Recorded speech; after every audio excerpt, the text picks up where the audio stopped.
If you like this story, please hit the subscribe button so you don't miss the next exciting stories. And now let's enjoy the story. It was a dusty afternoon in Calico Ridge, a small town off Highway 75 in Arizona. The sun hung low, casting long shadows over the cracked pavement of Main Street. Outside the diner, a few motorcycles gleamed in the scorching sunlight, their chrome glinting like mirrors. The bikes belonged to a notorious local gang known as the Iron Fangs, whose reputation for intimidation and recklessness left the town in quiet dread. Leaning against the wall of the diner sat an old man in ragged clothes. His beard was wild, his hair a matted tangle of gray, and his eyes, if anyone bothered to look, held a piercing clarity. He sat there day after day with a faded cardboard sign, "Hungry, please help." A tin cup rested by his feet, jingling with loose change. A group of Iron Fangs, led by their imposing leader Brick, strode out of the diner, laughter echoing. Brick, a towering figure with a shaved head and a full-sleeve tattoo of a snake, stopped in his tracks when he saw the beggar. "Hey boys," he sneered, pointing with his cigarette. "Look who's still begging. You ever think about working for a living, Grandpa?" The others laughed, their voices carrying an edge of cruelty. One of them, a wiry man with a scar running down his cheek, stepped forward and kicked the tin cup. Coins scattered across the sidewalk. "You're in the wrong town, old man," Brick growled, towering over the beggar. "This ain't a charity zone." The old man, whose name was Walter Gray, simply looked up at them. His expression remained calm, almost serene, but he didn't move to retrieve the scattered coins. "I'm just trying to get by," Walter said softly. Brick crouched down, blowing smoke into Walter's face. "Trying to get by, huh? Maybe you ought to try harder. You're stinking up our street." Without warning, one of the bikers grabbed Walter's sign and ripped it in half. Another upturned the old man's bag of meager belongings, scattering them across the sidewalk. As the gang roared with laughter, a young waitress named Emily stepped out of the diner. Her eyes widened at the scene unfolding. "Leave him alone," she shouted, clutching a tray of empty plates. "He hasn't done anything to you." Brick's smile twisted into a sneer. "Stay out of this, sweetheart. We're just having some fun." But Emily didn't back down. She bent to pick up Walter's scattered coins, her hands trembling. "You should be ashamed of yourselves." Brick's eyes narrowed. He rose to his full height, looming over her. "You got guts. I'll give you that. But don't push your luck." "She's right," Walter said quietly, breaking the tense silence. His voice, though soft, carried an authority that made even Brick pause. "You should be ashamed." The bikers stared at him for a moment before bursting into laughter. Brick spat at Walter's feet.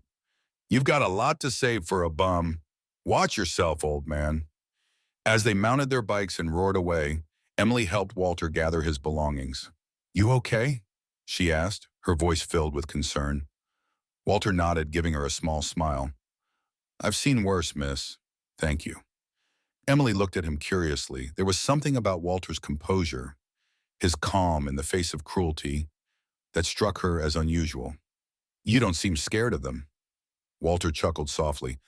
"I've lived through enough to know that fear only gives bullies power." Emily wanted to ask more, but her boss called her back into the diner. As she walked away, she glanced over her shoulder. Walter had resumed his place against the wall, his tin cup now back at his feet, but there was a faint smile on his lips, as if he knew something no one else did. The Iron Fangs were no strangers to causing trouble in Calico Ridge. For months, they'd bullied shopkeepers, extorted local businesses, and terrorized anyone who dared to stand up to them. The sheriff, Bill Harper, was an aging lawman with a reputation for looking the other way when the Iron Fangs were involved. "They're too much trouble," Harper had told the mayor after yet another complaint. "Better to let them blow off steam than risk a full-on war." But not everyone agreed. Emily often vented her frustrations to her coworker, Lisa, during their shifts at the diner. "It's not right," Emily said, wiping down the counter. "They act like they own this town." Lisa, a middle-aged woman with a kind face, sighed. "I know, honey, but what can we do? They've got half the town scared to death." As they spoke, Walter sat silently in his corner. He'd become a regular at the diner, paying for his coffee with the change he collected. Most customers ignored him, but Emily had taken to leaving him an extra biscuit or a cup of soup when the boss wasn't looking. That evening, as Walter sipped his coffee, a commotion erupted outside. The Iron Fangs had returned, and they weren't alone. This time they brought along a new recruit, a cocky young man named Jace, eager to prove himself. Jace strode into the diner, swaggering like he owned the place. He spotted Walter and smirked. "So this is the famous bum I've heard about. You're a legend, old man." Walter didn't respond, his gaze steady as he regarded the young biker. "You've got some nerve sitting here like you belong," Jace continued, grabbing Walter's coffee cup and tossing it onto the floor. "Why don't you crawl back to whatever hole you came from?" Before Walter could reply, Emily stepped in. "Enough, leave him alone." Jace turned to her, grinning. "What's your deal, sweetheart? You sweet on this old coot?" Emily's face burned with anger, but before she could respond, Walter finally spoke. "Let her be," he said, his voice calm but firm. "She's got nothing to do with this." Jace laughed. "And what are you going to do about it?" Walter stood slowly, his movements deliberate. For a brief moment, the air in the diner seemed to shift. Even Jace hesitated, sensing something dangerous beneath the old man's calm exterior. "Walk away," Walter said quietly. Jace's grin faltered, but the bikers behind him jeered, emboldening him. "You're lucky I don't want to waste my time on a relic like you," he muttered, shoving Walter back into his seat. As the gang left, Emily turned to Walter. "Why don't you stand up for yourself?" she asked, frustrated. "You can't let them treat you like that." Walter's eyes softened. "Sometimes, miss, standing up doesn't mean fighting back right away. Sometimes it means waiting for the right moment." Emily didn't understand what he meant, but she had a feeling there was more to Walter Gray than anyone realized. It was late afternoon when news spread around town about another brazen act by the Iron Fangs. They had stormed into the general store on Main Street, accusing the owner, Mr. Thompson, of shortchanging them during a previous purchase. When Thompson protested, Brick slammed his fist on the counter, shattering a glass jar of candies. "You're gonna pay for disrespecting us, old man," Brick growled. "I didn't do anything wrong," Thompson stammered, his hands trembling. "Please, just leave." Brick laughed and motioned to Jace, who grabbed a display rack of snacks and overturned it. "Maybe this will help you remember who's in charge around here." Walter happened to be passing by when he saw the commotion through the store's window. He stepped inside, his calm demeanor unchanged despite the scene. "That's enough," Walter said, his voice cutting through the chaos. The bikers turned to see the old man standing in the doorway, his posture relaxed but his eyes sharp. Brick's smile faded into a scowl. "You again? You just can't mind your own business, can you?" Walter took a step forward. "It becomes my business when I see people being treated unfairly." Jace laughed. "What are you going to do, old man? Fight us?" Walter didn't reply. Instead, he bent down to pick up the fallen candy jar, placing it carefully back on the counter. The gesture was simple, but something about it made the room feel heavier, the tension almost palpable. Brick took a threatening step forward, but before he could act, the store door opened again, and Emily entered, her phone held up. "I've got everything on video," she said, her voice steady despite her fear. "You touch him, and I'll make sure the whole town sees what kind of cowards you are." Brick glared at her, his fists clenching. After a long, tense moment, he signaled to his crew. "Let's go," he muttered. "This isn't over." As the bikers left, Walter turned to Emily. "That was brave of you," he said with a nod of respect. Emily shook her head. "You're the brave one. They're not going to stop, you know." Walter's expression grew serious. "No, they're not. But neither am I." Sheriff Bill Harper leaned back in his creaking office chair, staring at the man across from him. Walter sat calmly, hands folded, his demeanor unshaken despite the sheriff's accusatory tone. "You're stirring up trouble," Harper said, his voice low and gravelly.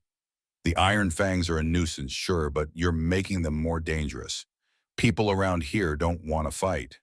Walter met his gaze steadily. "People around here don't want to live in fear either. Someone has to stand up to them." The sheriff's expression hardened. "And that someone's you? What's your game, Gray? You've been sitting in this town for months, and now you're picking fights with men who could break you in half." Walter leaned forward slightly. "I'm not picking fights. I'm ending them." The sheriff's jaw tightened. "Listen, old man, you're poking a hornet's nest. Brick and his gang, they're not just going to back off because you stared them down. They'll retaliate, and when they do, I won't be able to stop them. Won't? Walter's tone was pointed. Or don't want to. The words hung in the air like a challenge.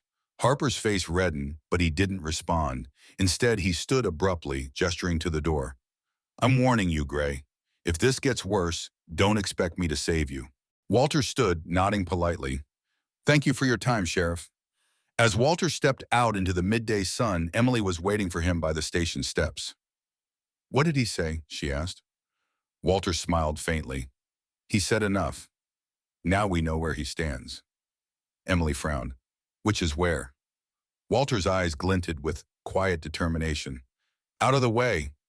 The days after Walter's unexpected stand against the Iron Fangs brought a false sense of calm to Calico Ridge. People started to breathe easier, the oppressive atmosphere slowly dissipating as the bikers were taken down one by one. But not everyone in the gang had been arrested, and not everyone in the town was celebrating just yet. Word spread quickly, and it didn't take long for the Iron Fangs to regroup. They were known for their brutality, and Walter had only dealt with a fraction of their power. The remaining members, humiliated by their public defeat, began to plot their retaliation, knowing they would need to make an example out of Walter Gray. One fateful evening, just as the sun began to set, the rumble of engines interrupted the quiet peace of Calico Ridge. The Iron Fangs were back. This time, they weren't coming for the beggar alone. They were coming for everyone who had helped him, for everyone who had dared to defy them. Walter sat in his usual spot in the diner, his hands wrapped around a warm cup of coffee. Emily was working the evening shift, and despite everything that had happened, she was smiling.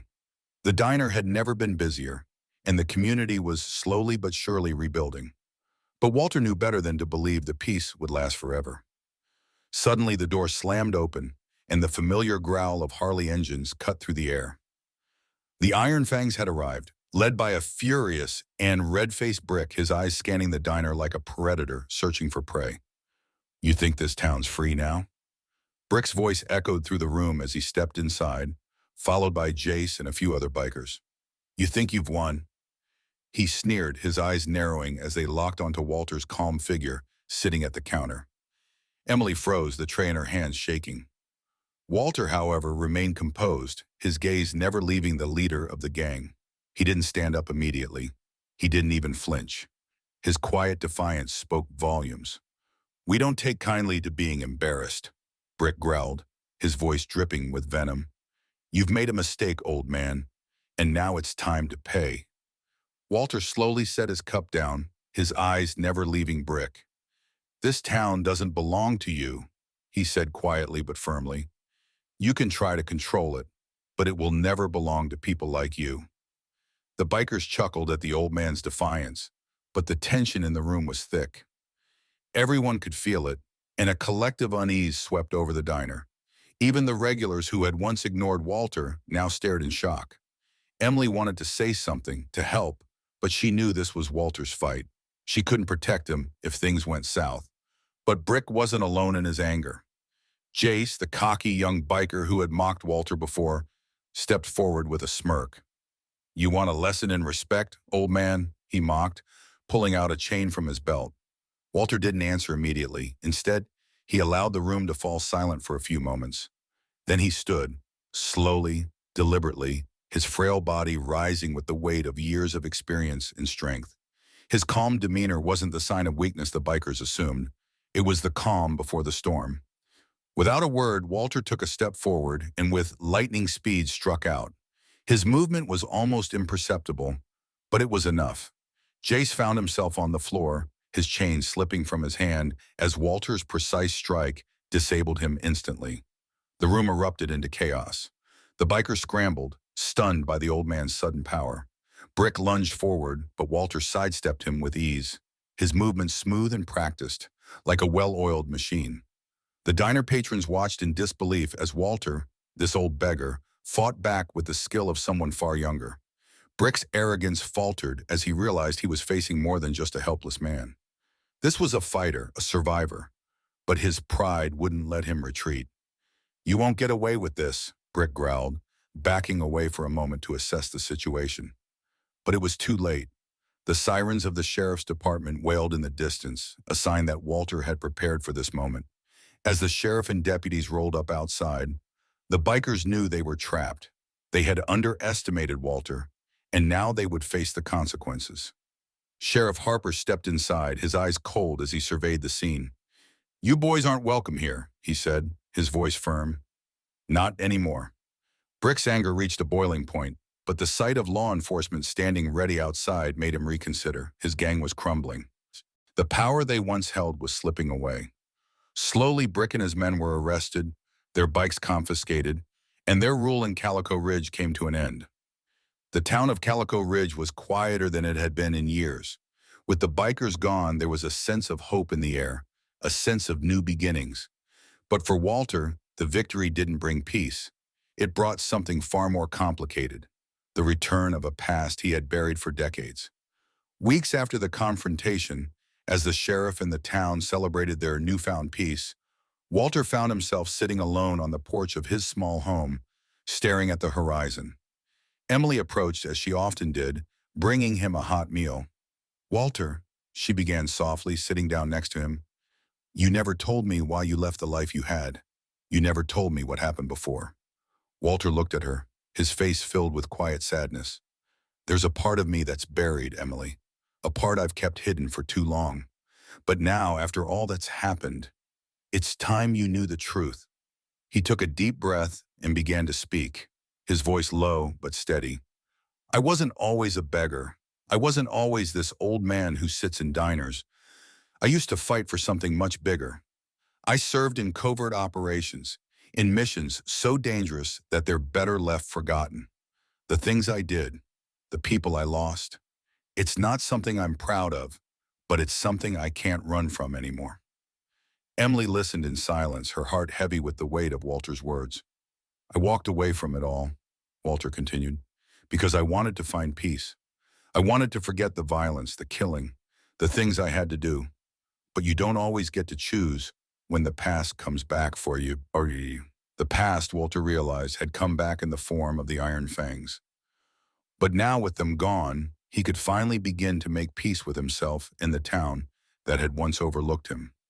But even as he spoke, Walter knew the peace he sought wasn't just about running away from the violence. It was about facing it head on, about standing up for what was right when no one else would. He had found that in Calico Ridge. As the days passed in Calico Ridge, life seemed to return to normal. The streets, once shrouded in fear, now buzzed with the soft hum of small-town life. Businesses reopened, and people who had been hiding behind closed doors began to emerge. The town that had been held hostage by the Iron Fangs was finally free. But for Walter, the freedom that had come to the town still didn't feel complete. The quiet of his small house, the peaceful moments with Emily, were all fragile. He knew deep down that there was still unfinished business, a part of him that wasn't ready to let go of the past. One afternoon, Sheriff Harper visited Walter's home. There was no celebration this time, no praise for the old man's bravery. Harper's face was grim, his shoulders heavy with the weight of new information. "We've been getting word from the neighboring counties," Harper said, sitting down beside Walter on his porch. "Some of the Iron Fangs might be gone, but their network, well, it's still there, the cartel they were working for. They've got their hands in a lot of places." Walter nodded slowly. He had known this day might come. The Iron Fangs had been a problem, but they were only a symptom of a larger disease. He had always known the shadows in his past would catch up with him eventually. "It's time to finish this," Walter said, his voice quiet but firm. "I didn't fight to keep this town safe, just to let it fall into the hands of criminals again." Harper looked at him, the lines on his face deepening. "You don't have to do this, Walter. We've made a stand. We've got the law on our side now." Walter shook his head.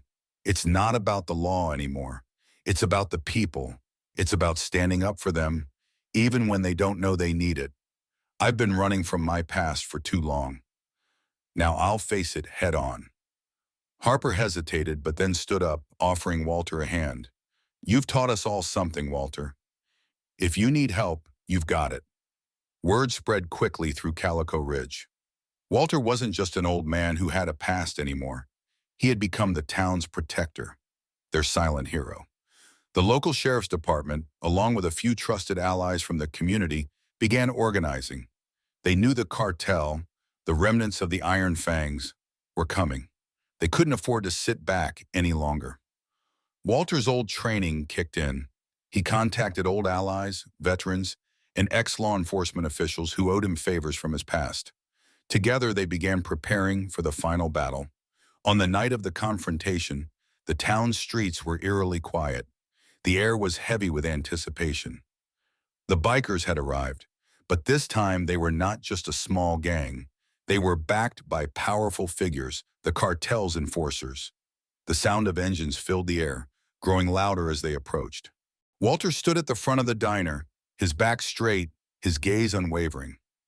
Emily, along with a handful of other townspeople, watched from behind the safety of locked doors.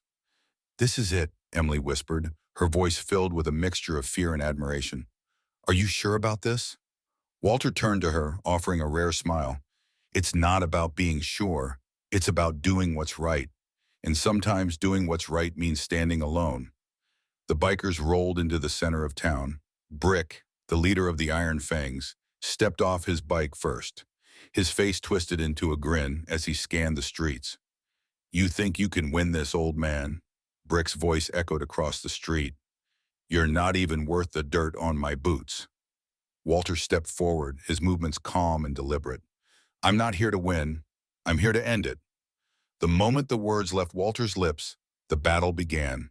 The bikers and their cartel enforcers surged forward, armed and ready to intimidate. But they were met with fierce resistance. Walter's old training came back to him like second nature, and he fought with a precision that left his enemies stunned. He moved with the strength of a man half his age, his strikes quick and brutal. As the fight raged on, the townspeople, inspired by Walter's courage, rallied behind him. They weren't armed with weapons, but they had something more powerful: unity. Sheriff Harper and his deputies joined the fray, providing cover for the townspeople as they held their ground. It was a battle not just for the town, but for the soul of Calico Ridge. Walter fought like a man possessed, his every movement calculated, his heart beating with a purpose that kept him going even when the odds were against him. He faced off with Brick one last time, their battle fierce and relentless. Brick, younger and stronger, fought with the fury of a man who thought he owned everything. But Walter had something Brick didn't: honor.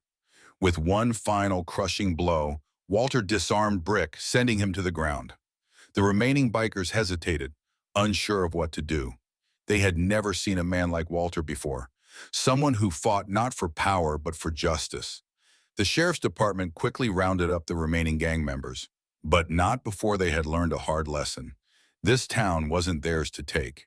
In the aftermath, Calico Ridge was a different place. The streets were safer, the community stronger. Walter, the man who had once been dismissed as a beggar, had become the symbol of justice and resilience. The Iron Fangs and their cartel allies were gone, and their empire had crumbled under the weight of Walter's determination. The town, once on the brink of collapse, began to rebuild. New businesses opened, and people smiled again. Walter stood at the edge of the diner, watching as the sun set behind the hills. He wasn't looking for thanks. He wasn't looking for recognition. But he knew deep down that he had done something more important than any battle he had ever fought. He had restored hope. Emily came up behind him, offering him a warm cup of coffee. "You did it, Walter. You saved us." Walter smiled, his eyes reflecting the quiet peace he had longed for. "No, we did it, all of us." And with that, Walter Gray, the beggar-turned-hero, finally found the peace he had spent his entire life searching for. The town of Calico Ridge was free, and justice had been restored. The legacy of Walter Gray years passed, and the story of Walter Gray became a legend in Calico Ridge. His name was spoken with reverence, his story passed down to future generations.